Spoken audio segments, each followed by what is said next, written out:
Максут мырза жылына бир жолу медициналык кароодон өтөт. Бүгүндө ден соолугунун коопсуздугу үчүн кан тапшырганы келди. Анын айтымында адам ооруга чалдыкканда гана дарыгерге кайрылбашы керек. Ар бир адам оорунун алдын алуусу шарт. Мындан улам жылына бир жолу дарыгердин кеңешин алып, анализ тапшырып, ден соолугун билип туруу кажет деп эсептейт. Мен ошондо ар жыл бир жылда бир өзүм текшертип турам ден соолугу үчүн. Вот мына жыл дагы эми келдим азыр өзүм текшерткени. Бул ден соолукка пайда, ар бир адам өзүн билиш керек, эмне болуп атат, кандай болуп атат. Ошого келип тапшырып турам да. Сөзсүз эле ооруга чалдыкканда келбейсиз, атайын? Не, да, атайын специально эми бул ооруш, максат ооруш эмес го. Ден соолукту чындуу, чтобы жакшына жүргөнү.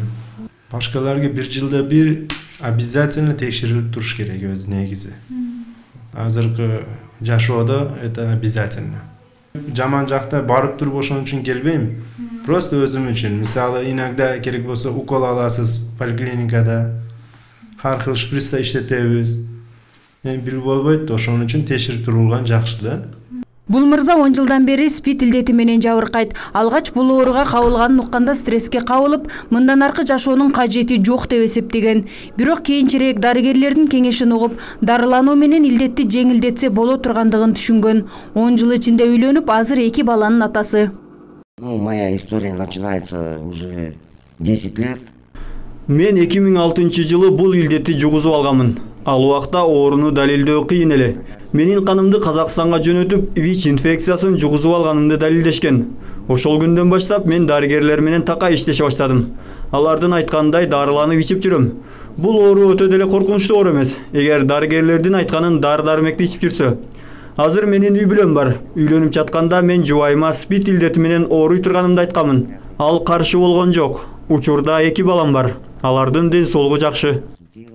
Это болезнь не страшная. Я после этого женился. У меня 2 детей. Они здоровые.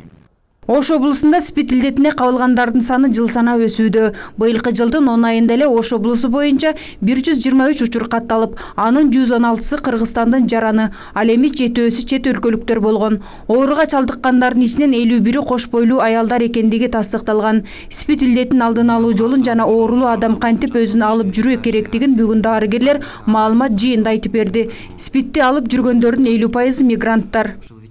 66 учур жыныстык жол менен 68 дегене ошонун 51 эле мигранттар да. Мигранттар арасында биз азыркы күндө ар бир Россияга чет өлкөгө чыгып кетип аткан мигранттар бизге келип ВИЧ инфекцияга кан тапшырышат. Келип, эгер результаты жакшы болсо чыгып кетишет, эгер анан андай жаман болуп калса келип дальнейшее обследование кылып көрүшөт. Мигранттар боюнча особо бир мындай биз миграционный службага кат жазып, ошол жерлерге өзүбүздүн брошюра плакаттарды илип, эмелерди берип койгонбуз. Брошюраларды ошибся. Спид 3 жол менен жугат. Энеден балага ийне аркылуу жана жыныстык жол менен. Учурда бул илдетке чалдыккандардын көбү жыныстык жол менен жугусуп алышууда. Мындан улам ар бир адам өзүнүн ден соолугу үчүн кам көрүү керектигин дарыгерлер эскертет. Азыркы күндө жыныстык жол аркылуу катталып атат. Бир жылдын ичинде эле жыныстык жол менен бүгүнкү күндө 68 учур катталып атат. Өзү общий бир жылдын ичинде 123 катталса, анын ичинен 68и жыныстык жол менен катталып атат. Ош облустук спидке каршы күрөшүү жана алдын алуу борборуна Ош облусу боюнча жабыркаган бейтаптар келип дарыланат. Ар бир бейтапка айына бир жолу дары берилет. Анткени бир айда бир бейтапты көзөмөлдөп туруу керектешет. Дары бардык бейтапка акысыз. Бейтаптарга бир айда бир беребиз.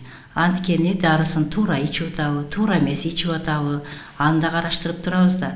Неменин бейтаптын ден соолугу кандай кабыл алып атат, организми кандай кабыл алып атат, таасири тийип атабы, дарынын таасири тийбей атабы, дагы эле келип анализ тапшырат. Ошол анализдердин негизинде дарынын таасир этип атканын да карап турабыз да. Канчалык даражада жардам берип атканын дагы карап турабыз. Ошонун негизинде биз өтө көп убакытка бере албайбыз. Жаңы алынганда бир жумага эле беребиз. Анан кийин уже бир 15 күнгө, анан кийин бир айга, анан кийин ай сайын келип алып турушат. Учурда жаш өспүрүмдөр арасында СПИД илдетине кабылгандар көбөйүүдө. Ош облусу боюнча 398 бала чалдыкса, ал эми Ош шаары боюнча 71 жаш өспүрүм катталган. Эскерте кетсек, Кыргызстанда ВИЧ инфекциясын алгачкы жолу 1987 африкалыктардан жугузган. Ошол күндөн баштап СПИДке каршы күрөшүү борборлору иштей баштаган. Феруза Ашымбаева, Айбек Үсөнұлы, жаңылыктар.